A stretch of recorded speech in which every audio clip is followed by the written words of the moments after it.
Good day and welcome to this session of the Typefi webinar on scripts and scripting.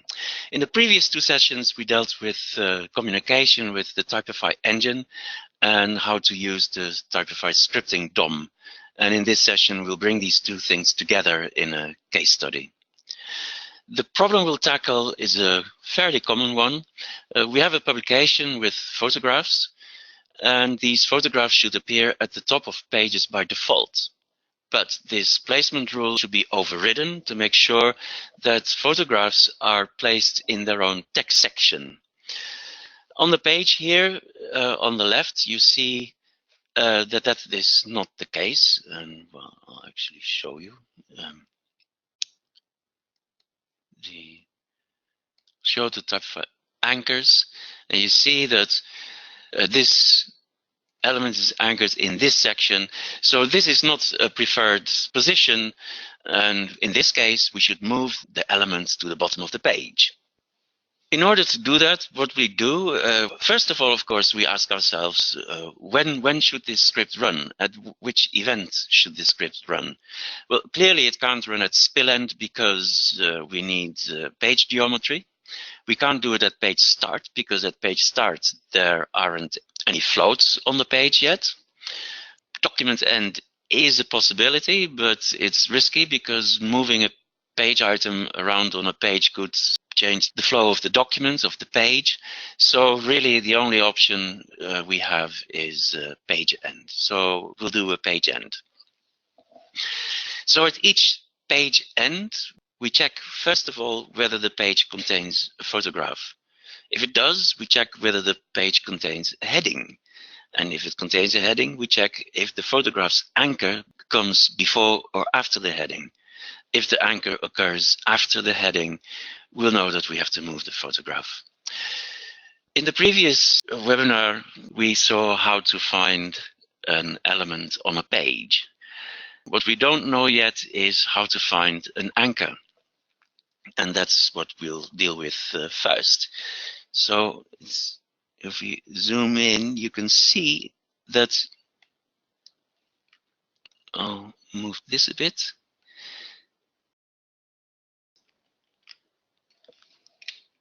So the anchor is in fact an InDesign anchor. It's an anchored object, and in fact it's a small graphic line. It's zero width and it has no color. So you can't see it, it has no width, but it is an object. So, okay, I'll put this back to where it was. And we know that if we go to the object model, we still have here Typefi page settings, which we not interested in. We go Typefi page item settings. That was the element.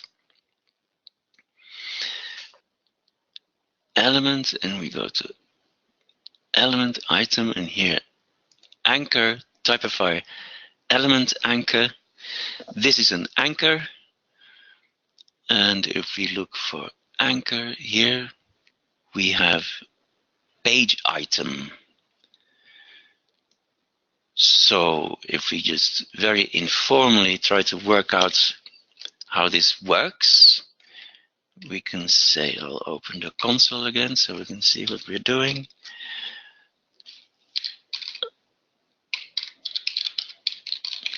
I select the page item there, just for dry practice run.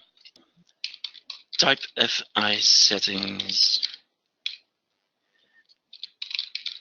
element, anchor. Am I on the right path? Yes. And this should have the property page item. I can close this now. Page item.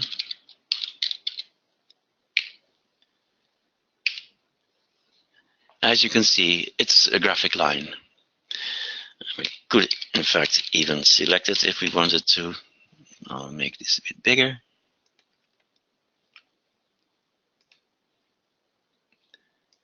I'll select it. There. It's not easy to see, but it's now selected. Okay, so we now more or less know how to get hold of a photo and how to get hold of its anchor. Let's write our script, because we write the script now and we'll test it interactively. Then we'll run the script in a Typefi workflow. So here we go. We'll first start with function. This is our wrapper.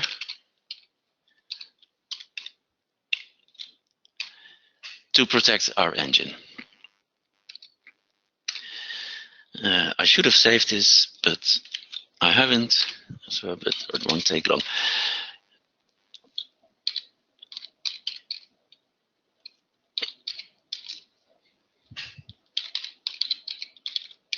Again, we'll define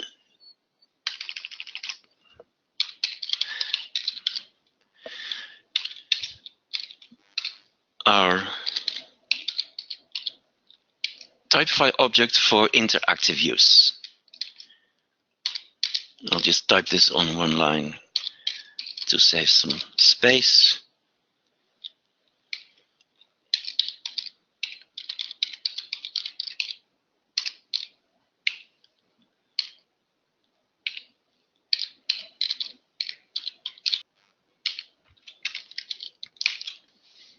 So what we'll do, we'll have our main function here.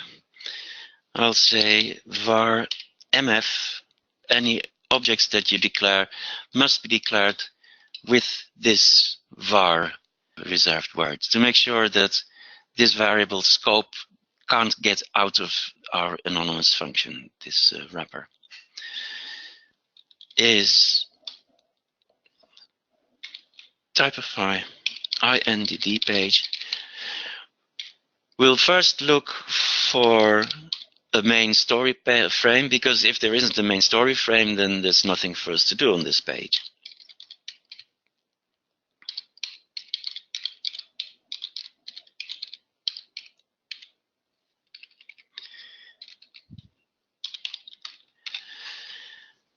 Look for the main story frame.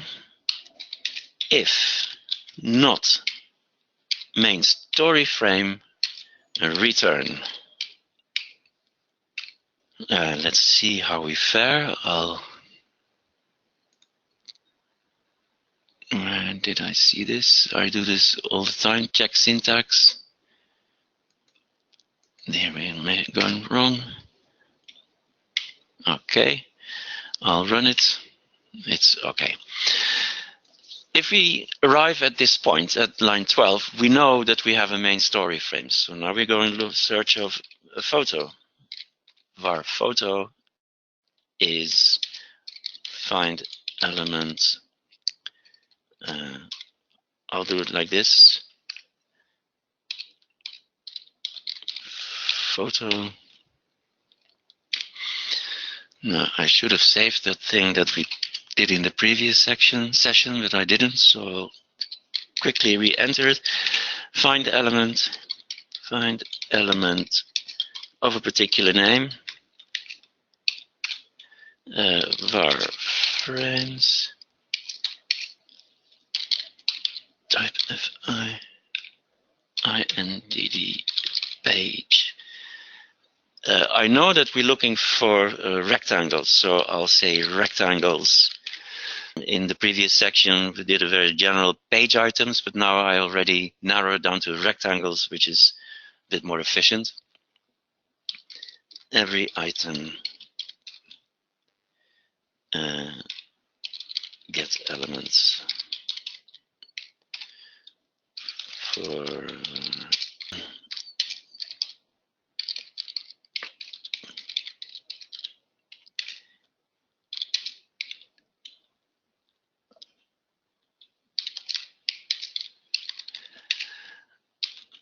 iterating through the frames that I found, which is an array. If frames I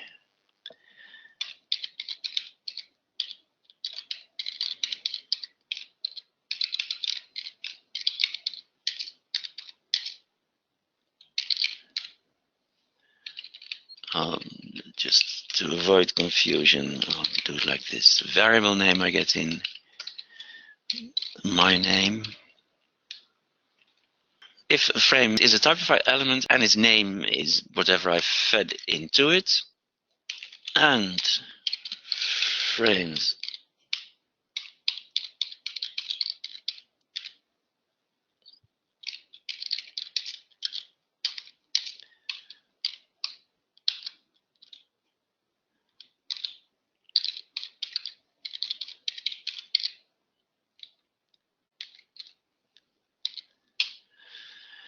and if this frame is not on the TPS pagination layer, and remember from the previous section, you must always make sure that you avoid the TPS pagination layer, which is a temporary layer where the engine stores floats.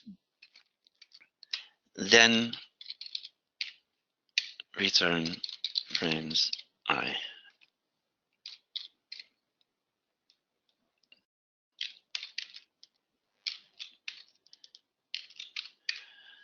Otherwise, if there's no photo, return null. So there's our find element photo. I'll just hide the console. Photo is find element photo. If we have no photo, if not photo, then return. So when we arrive at this point, we know that we have a main story frame and a photo. So our next step is to check whether this frame has a heading. Var heading is, let's say, get heading. In the main story frame. We'll pass that as a variable. So how does this look? There's really not much Typefi about this. Function get heading in a frame. We'll say var par for paragraphs is frame paragraphs, every item get elements.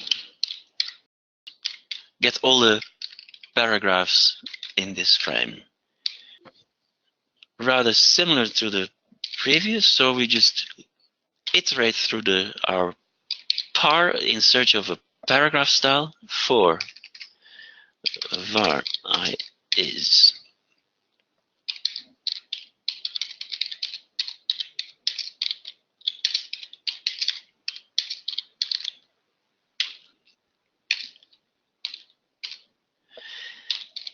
if a paragraph its applied paragraph style its name.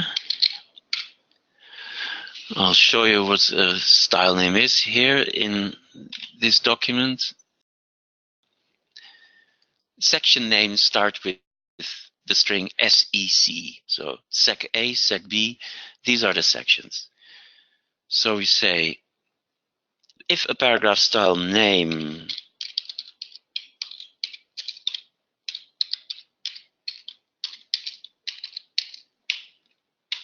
this paraphrases as if the paragraph style's name starts with SEC, then return that paragraph.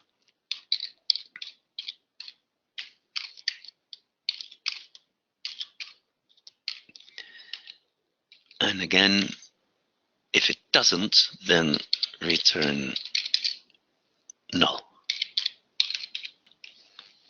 Right, so heading is get the heading.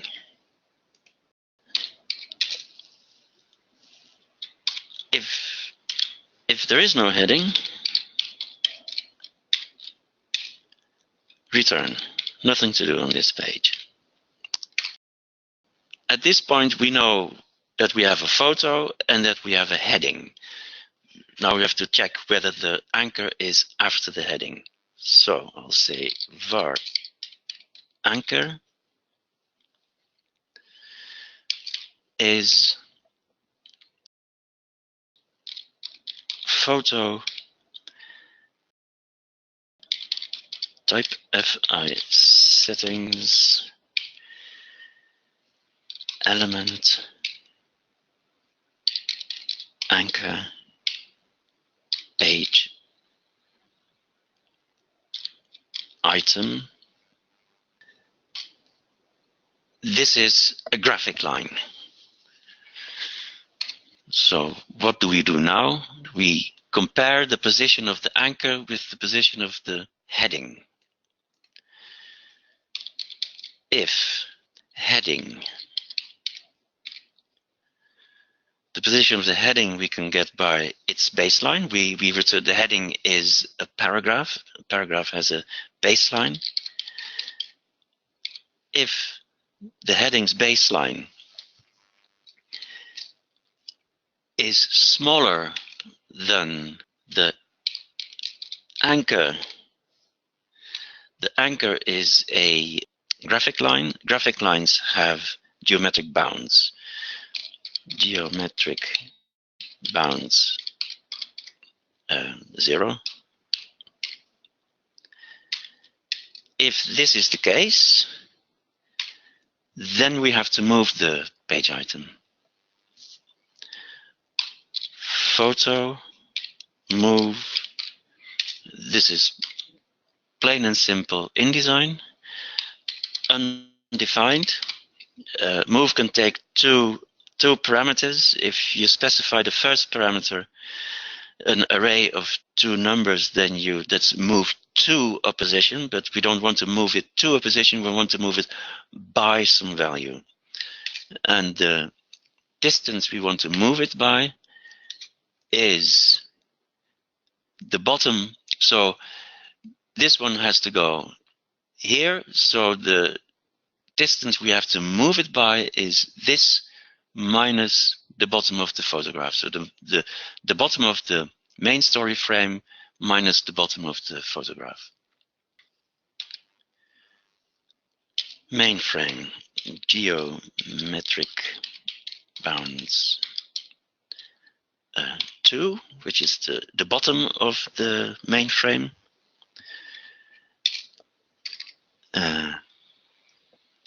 Minus the bottom of the photo.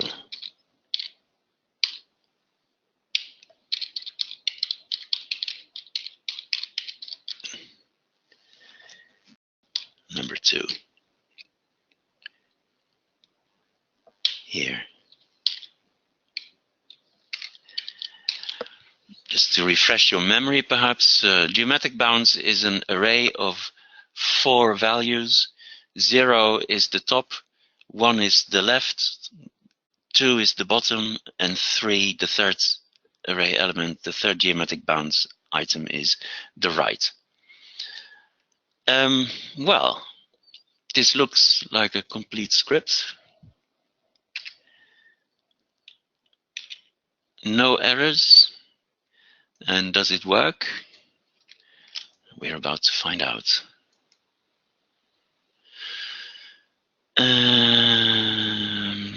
Something went wrong here. Of course, sorry. Here must be 2 values. The first value is the horizontal value, and the second value is the vertical value. So this means don't move it horizontally, just move it vertically by this distance. There we are. I'll do it again, because I keep pressing F5, which you can't see. So this is our start situation. I run the script like here, and it works like this. Right, so we have a working script here. I'll save it. Save as. I'll call it keep photo in section. I'll just use JSX. I'll go to a workflow. I have a workflow here. So I'll close this. I'll first run the workflow without any scripts. So no scripts. There we go. It's very quick, as you can see. Output, and as you see, here is our photo at the top of the page. So I'll close this. I'll go to my files. I'll upload my script here. Gosh. Webinar. Here's my script. There it is. Files.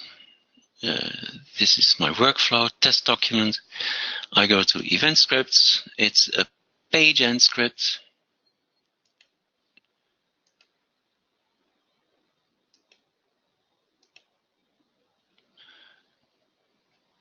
Looks okay. And I press run, and now see what happens. I think you could already see it flying past.